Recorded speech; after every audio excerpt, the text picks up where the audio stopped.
Response and security architecture. I formerly was a civilian contractor at Coast Guard CERT, and now I work at the Software Engineering Institute, CERT-CC, the coordination center. And I have a bunch of kids, a wife, and a bunch of dogs and stuff like that. So what's this talk about, really? I think one thing is, I believe these are my two main points. Maybe at the end, people can tell me if I was right. The first is a lot of times security practitioners get caught up in sort of the hustle and bustle of doing security and forget the bottom line. You're doing it for a business. In this case, I'll probably use business to really mean government, military, private company, nonprofit, whatever. Anywhere you do security and can get paid to do it, whereas doing it as opposed to doing it as a hobby. And sometimes people forget the actual goals of what they're doing. And also another one is that technical and non-technical indicators, meaning things in Meatspace, are important.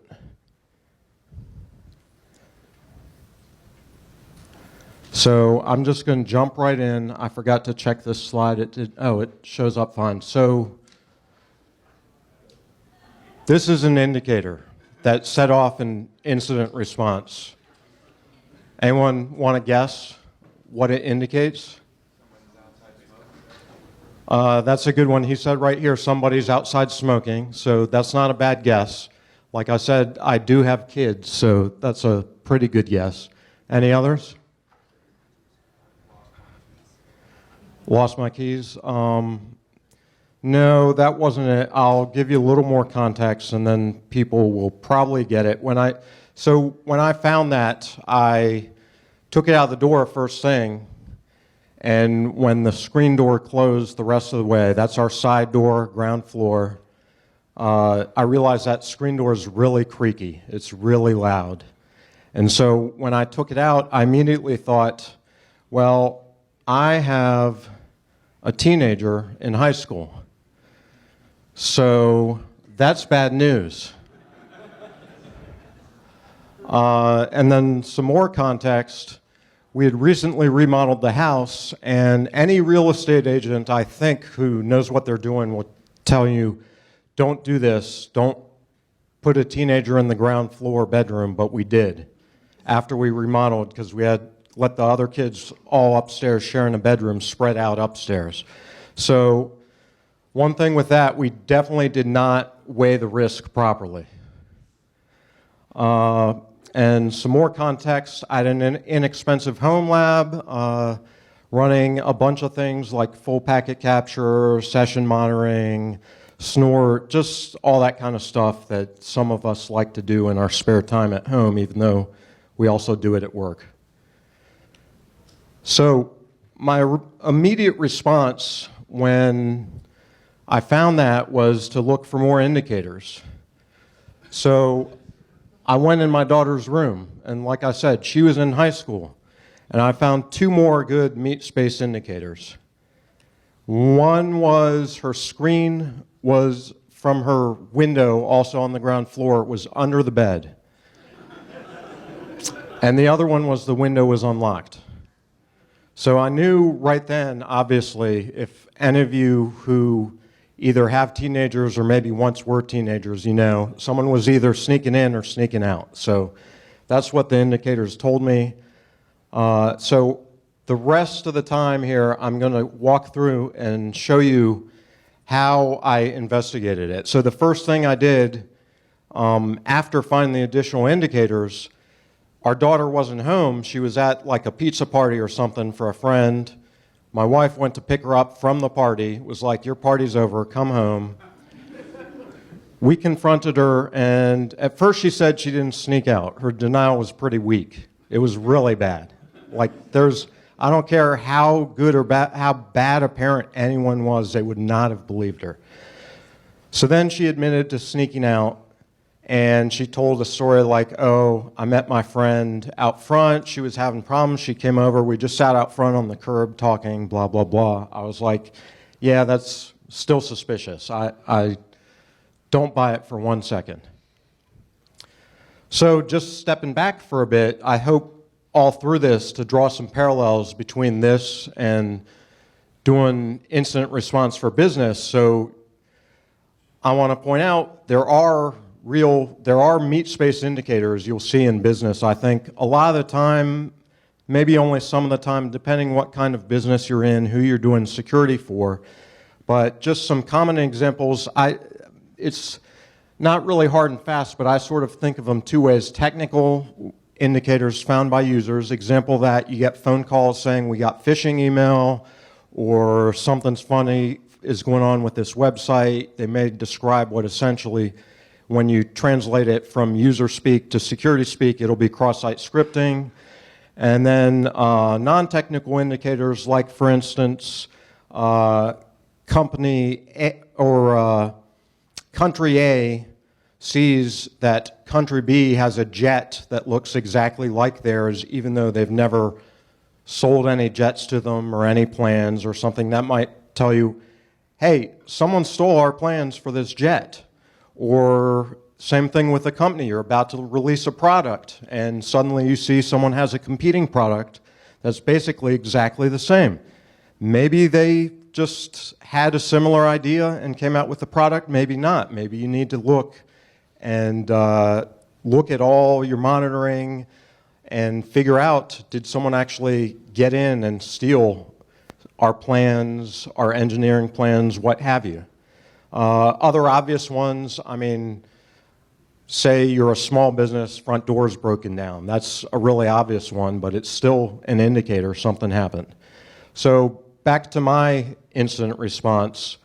Well before this happened, I'm not sure if she was setting up for the sneaking out or not, but once upon a time before this, so sort of a flashback within a flashback, she said, you can read my email, can't you? And I frankly was a little bit insulted. I said, of course I can. Why wouldn't I be able to read your email? You know what I do for a living. So, yeah. On the other hand, I had always told her, look, I'll respect your privacy. I'm not going to look at your, emails, IMs, whatever, unless you give me a reason. I'm not, I won't do that. But when this happened, I told her, you know what? You've broken our terms of service. And I'm going to look at everything now. So actually, when I did a dry run of this presentation for my family, because it's very pertinent for them, I wanted to make sure they were good with me sharing all this information. And my younger daughter, who is now a freshman in high school, saw this, which I just wrote it up as a joke. Obviously, I never did a real terms of service with them. I did warn her, say I would respect her privacy and not look at her comms unless she gave me a reason. But my younger daughter saw this while I'm doing a dry run the presentation, and she's like this. I'm like, yes, miss, what is your question? And she says, do we still have that? So I'm a little worried now about that. Just one serious thought on the terms of service. Obviously, in businesses, you're going to need one, and a real one. Even at home with families, it's probably not a bad idea to make clear to your kids or whoever, what you will look at and what you won't. I mean, previous to this, I had only looked at actual interesting activity, like if my kids went to a malicious website or things like that. So, to kick off the actual IR I did with tools, the main tools I used were Squeal. A lot of people are probably familiar with it. It's now part of Security Onion. It has been for a while. So basically, sessions, or some people call byflow, packet capture, IDS. The IDS didn't really play a part in this. And then I also used some command line tools and shell scripts, which I'll get into in just a few minutes.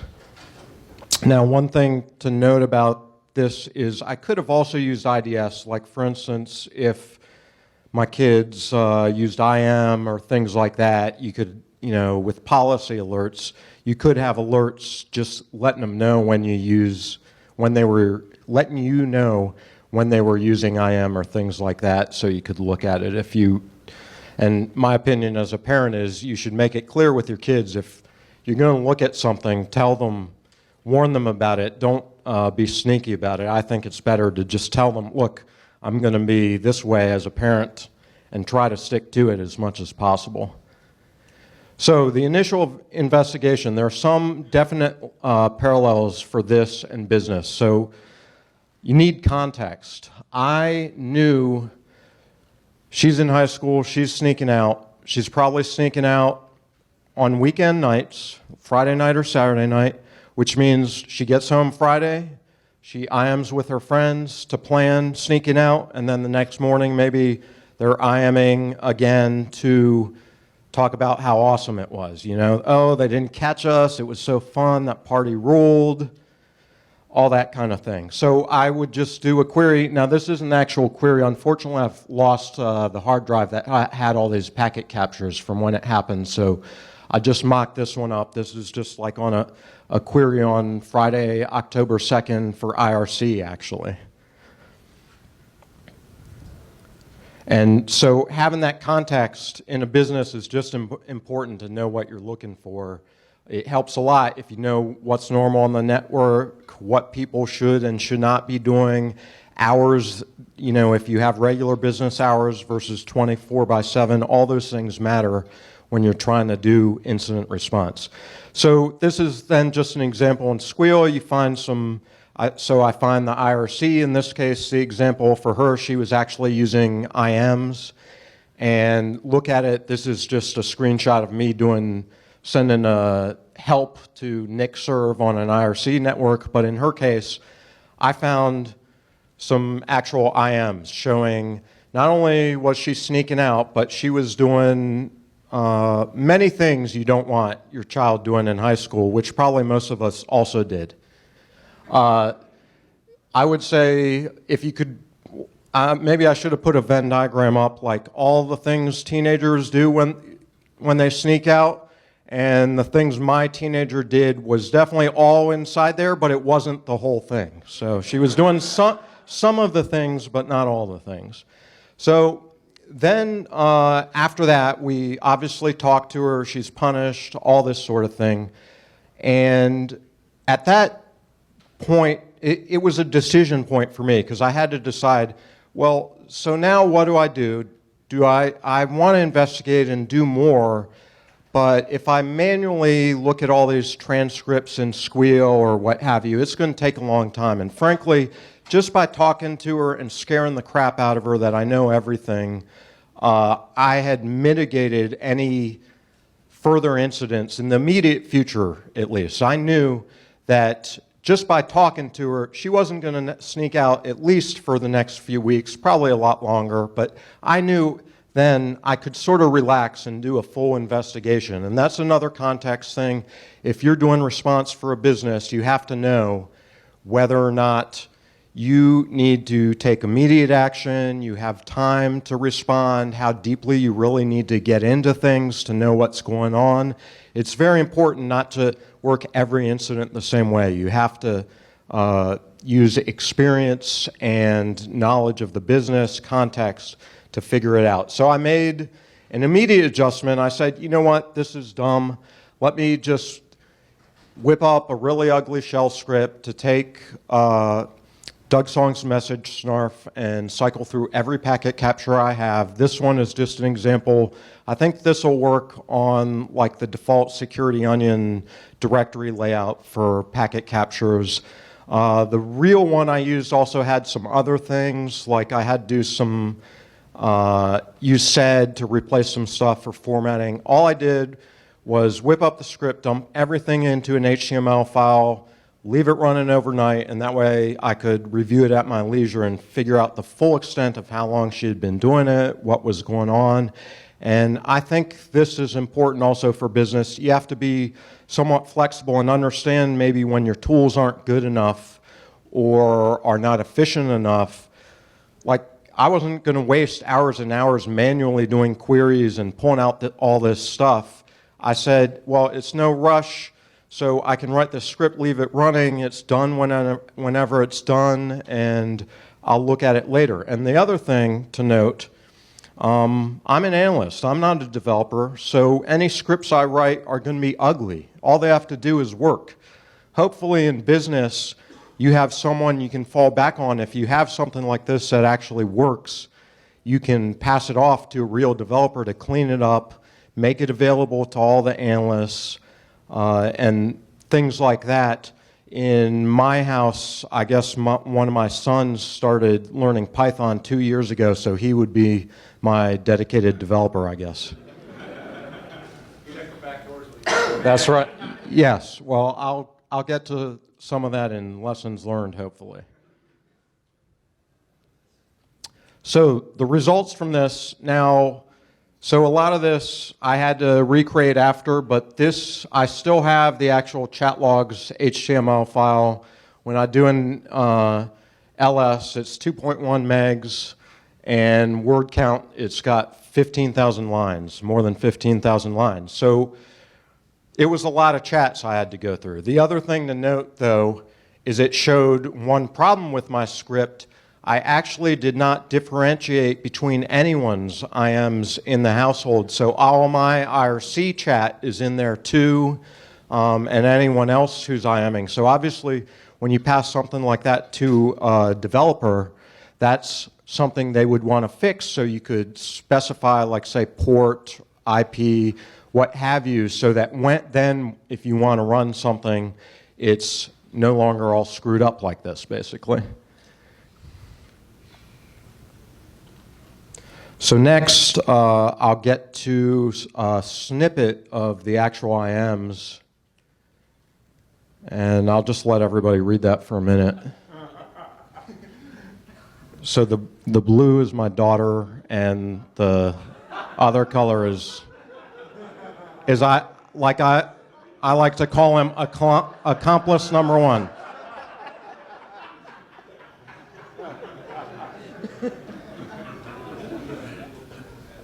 So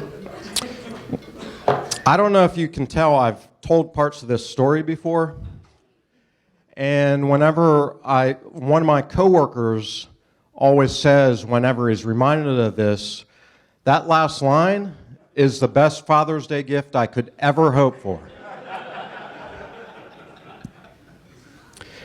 So then there were a couple more, there was much more than this, obviously, but then the last few lines were literally these. I mean, I copied and pasted this. I did not edit it at all. So I think this drives home a good point too, which is that sometimes attackers, even when they know you're watching them or know what's going on, they do stuff like this. They will, I mean, she knew I was reading her IMs at this point because we had talked to her several times over the course of days, yet she still was talking to her friend about what they had done and putting up something like this, which now is hilarious, but back then I was pretty mad.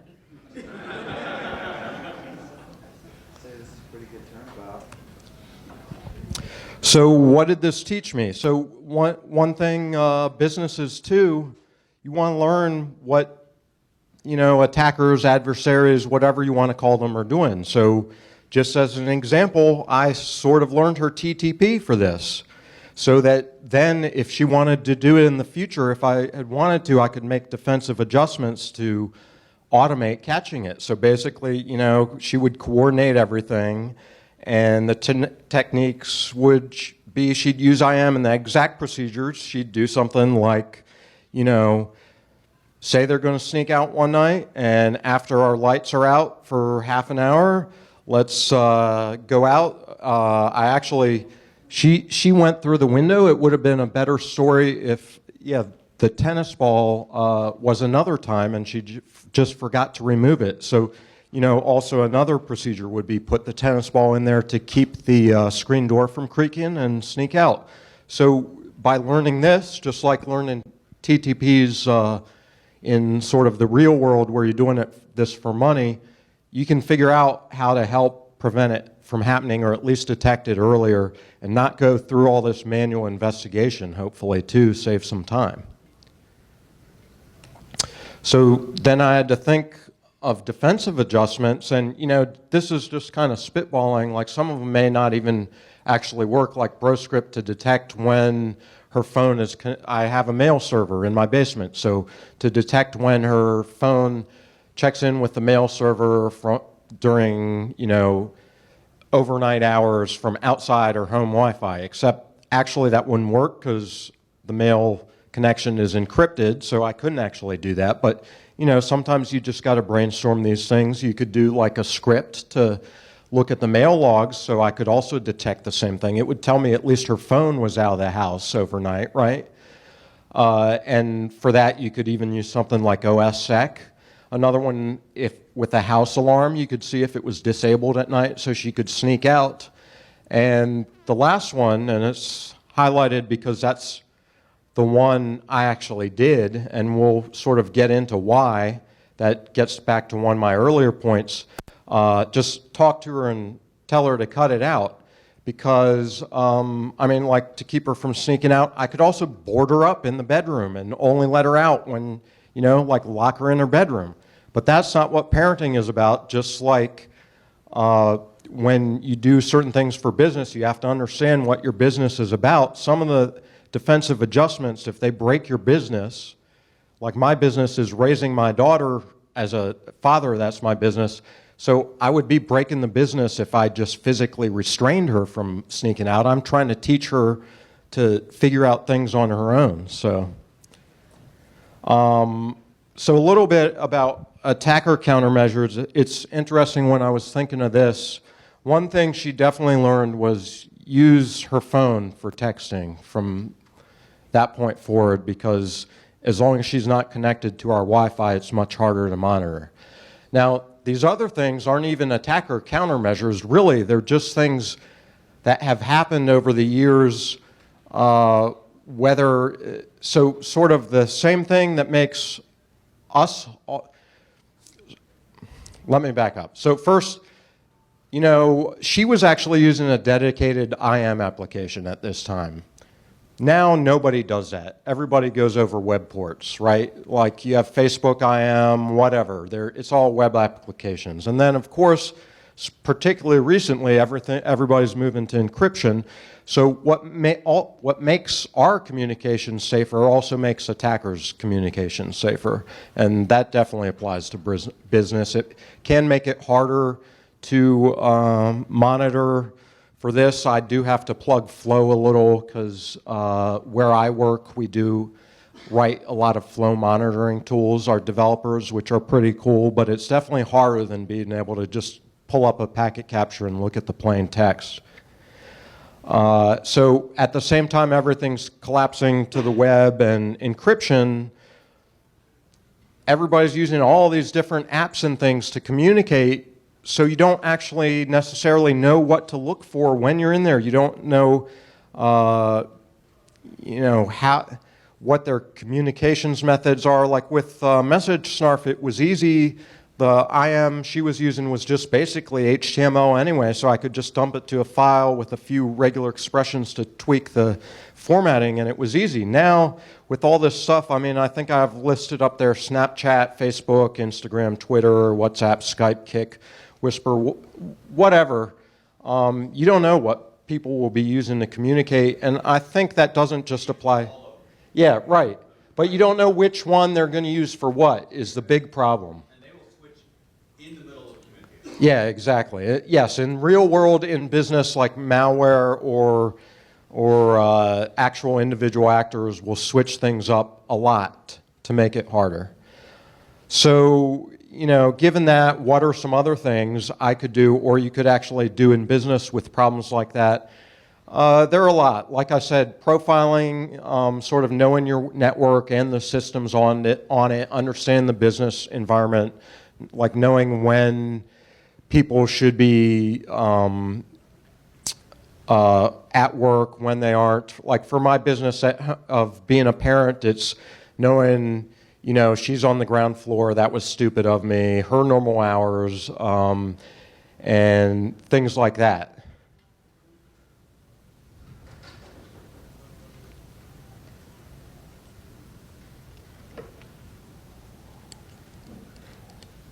For tool and architecture improvements, you have to think about essentially what kind of architecture could I have used to make the job easier and make it easier to monitor, while at the same time, obviously in business there are many privacy implications, so you have to be careful about all those things. You have to weigh it carefully.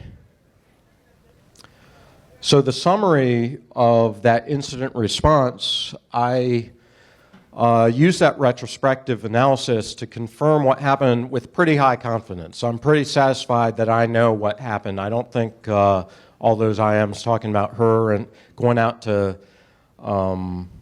parties and stuff was just to fool me because she was doing something worse, you know? So in business, it's a lot harder. Sometimes you never really know what happened. You think you know, but not necessarily. Sometimes you're very sure, sometimes you're not. Most of the time it's somewhere in between, and you also have to weigh how much is your time worth to get a higher degree of confidence than you already have, because sometimes it's not worth the time, sometimes it is. I made some adjustments to prevent similar incidents. The main one was just saying, don't do this crap, and punishing her. You know, she was cut off from basically everything for quite a while, and that worked pretty well. The technological adjustments, I wasn't really down with that. As I said, I'm not going to be there her whole life to keep her from doing stupid stuff. So I want her to learn to some degree not to do it on her own, basically. Now I have this script. If you're in a real security environment, hopefully when you do stuff like this, it's worth keeping around. Like I said, you have the developers to help keep it functioning, tweak it, make it better. I mean, in the real world, I definitely, in past incident response environments, many times an analyst script to try to make something faster ended up being something pretty permanent that people would use every once in a while to help automate. The script then can also be easily modified to do other things. Basically, anytime I want to go through a packet capture, if I have another tool that'll look at a packet capture, I can just plug it into the script. And the last one, which is really important for me, my first daughter got it out of her system. I have 3 more to go. And unfortunately, they have learned a lot through my constant retelling of this story. It's actually what made me decide to do this, submit this for BSides. One, it's a little off the beaten path. A talk like this, you know, it's funny, it's got some neat little things, but it's not going to be at a bigger conference. It doesn't need to be. The other thing is it's always a favorite over a beer at the bar after a conference. Like when I go to whatever, ShmooCon, whatever other conferences, when I talk to people sitting there afterwards, I tell the short version, just in case you were wondering. I don't make people sit there for 50 minutes, but it's always really popular, so I decided to figure out what are the actual parallels between doing this at home and doing it for business. So now I'm actually going a little faster than I expected. I still have a few more slides, though. Oh, I know one more one more thing to mention here in the results is if you did want to do something besides using if you wanted to use technical means to figure out sort of how to stop this type of thing, maybe there's an application for business. Like I've heard, some businesses on their phones, or even some parents will prevent their kids' phones from doing, like, say, image uploads. So you can't post questionable content like sexting, whatever, things like that. So lessons learned. Part one. So hopefully I showed that sometimes indicators really are in Meatspace. Obviously at home they are. Like for example, my dogs, all the indicators of problems with them are Meatspace. I don't get any technical warnings with my dogs. But I've had many experiences, like I mentioned before, where phone calls from users or people in the field are actually what kicks off an incident response. I think it's important to remember that. A lot of people like to badmouth users or what have you, which I totally agree with, by the way, but sometimes they can be helpful. And of course, this is not really that unusual to think offspring are insiders. My kids are the ultimate insiders. They're more trusted than outsiders. And most of the technical monitoring I do at home is of no help to catch them sort of threatening household security, I guess. Sure, they browse to, like my sons are big gamers and they browse to some sites, forums and stuff that definitely will sometimes be serving malware, but that's pretty tame compared to most things people actually care about. So, and I will look at that sort of thing, but really for what I'm trying to do as a parent, it's all going to be Meatspace indicators. So one more slide on lessons learned. Be flexible, that's just going back to the script, but also just in your thinking generally, you want to be ready to change the way you're doing investigation and response. Particularly, sometimes the upfront cost is a lot, but in the long run, it makes things a lot easier. I think that's one definite problem in business is we get so caught up putting out fires that we don't get allowed. Sometimes this is actually a management problem more than the responders, but we don't get allowed the time to really do that development we need to mature our incident response.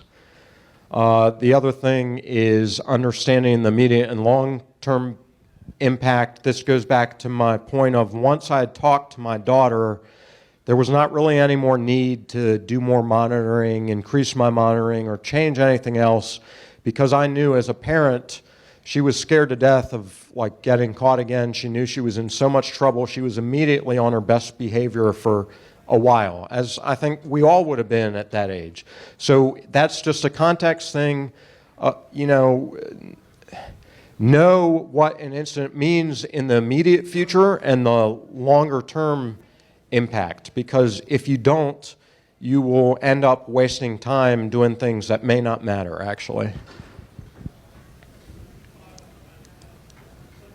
Okay, so now sort of to circle back around to my original points. Why does this matter?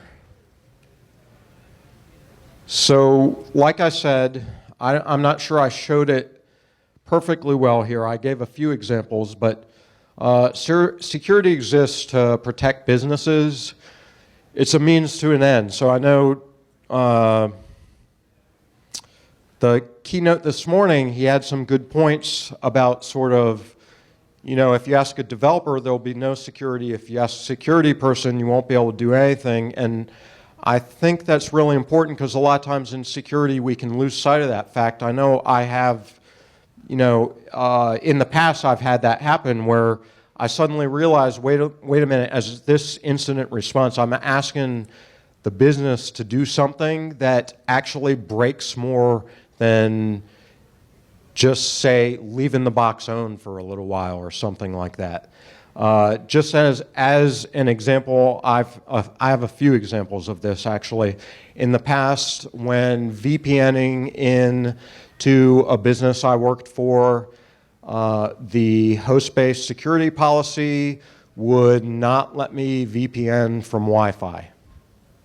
So why do you give someone a laptop if you want to be so secure that they can't VPN from a Wi-Fi network? I was working from home, in fact.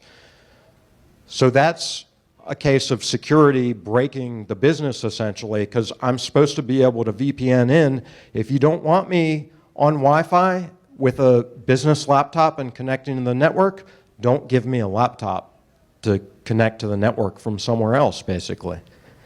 Another example, this one is made up. I'm not sure how accurate it could be, but if, say you have a business that has a factory and they have some systems there that are owned in some way, and shutting them down would impact the factory actually working, well, if it costs more to shut down the whole plant than just leave them own till off hours and fix it then maybe you should just leave them own for a little while and fix it later. I mean, say, you could be spending hundreds of thousands of dollars if you have to shut down some systems, whereas if they're owned in some way, depending how they're owned, it may not actually be worth that much money to do an immediate response. You may have to do things, you have to think about other things like resiliency, just maybe you could do some things without actually completely taking the box out of commission that we'll just have to do, and then at some point when it's better for the business is when you actually clean it up, like when if it's factory, say when the factory is not rolling, like overnight or something. I guess my point is with that, don't just follow a script to pull the plug. You have to consider what it means when you pull the plug. You have to think about what else you can do and how it'll impact the business, both leaving it plugged in and unplugging it. And the second one is sort of another example of that. My goals for my daughter, as I said, are for her to grow up, be a happy, fulfilled person, basically, and I want her to be able to navigate the world without me. I'm not going to be around forever. So if I just use technical means, it's sort of a parallel. She wouldn't learn it herself. Sure, she got punished, but at the same time, I want her to realize to learn how to make good decisions in the future, basically. And it's funny. Yeah, that's the last bullet of why this matters. So the other one, going back to Meatspace indicators, sort of combining technical and non-technical stuff. You really, I think, need to understand your business's objectives. A lot of businesses call it a mission statement. It might be a combination of a mission statement and many other things. But if you don't understand that, you aren't going to be able to properly understand incidents. You aren't going to be able to properly respond to them, at least not in every case. You need to really understand all that stuff, like when you do something, when you make people pull boxes offline, when you go to someone and say, oh my God, we're totally owned and this is how, you have to understand what it means for the business I think, to really be doing a good job at incident response, because they're going to ask you that too sometimes. You can't just say, oh, our database, they popped it with SQL injection and we have to do this, this, and this to clean up. And when they say, oh, well, what does that mean for our production environment? You can't just say, oh, I don't know, ask the server administrators. You have to deal with them and figure that out. And then the other thing is there are many ways for incident response should be tied into things like disaster recovery. Flood, fire, earthquakes, physical attacks, what have you, depending on your business. Even just the sprinklers going off accidentally is another aspect of tying the technical with the Meatspace. So that's basically the end. Future-related work. I have two sons. They play a lot of Steam and Xbox. I do have a story that is a bar story. It's not a story for here because it's not very technical, but it's pretty funny. The one thing with this, I will say, they are just as policy in our household, because they do a lot better in school. They're barred from playing video games during the week. So Friday after they get home, they're allowed to play. A lot of this stuff has policy alerts in Snort that make it really easy for me to see if they were doing anything. I think it's Steam, actually. Not only do you see IRC, because some of the in-game chats, I don't know if it's, I can't remember if it's a specific game or Steam in general. In-game chats are on IRC port. It's detected as IRC. And downloads are torrents. So if you have torrent alerts on, you'll see them. So a couple more slides, shameless plugs. My company is hiring, CERT, also known as the CERT Coordination Center. If anyone's interested, we have offices in Pittsburgh and DC. We also have a network security conference called FlowCon, which originally was all about using Flow for monitoring, but is now more of a general network security conference. This year it's in Portland, Oregon. If you don't like Portland, it's in a new spot every year.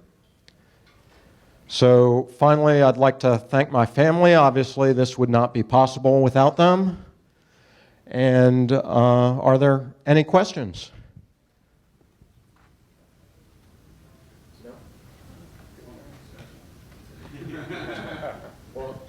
Yeah, I mean, if you have comments too, that's fine. It doesn't have to be a question.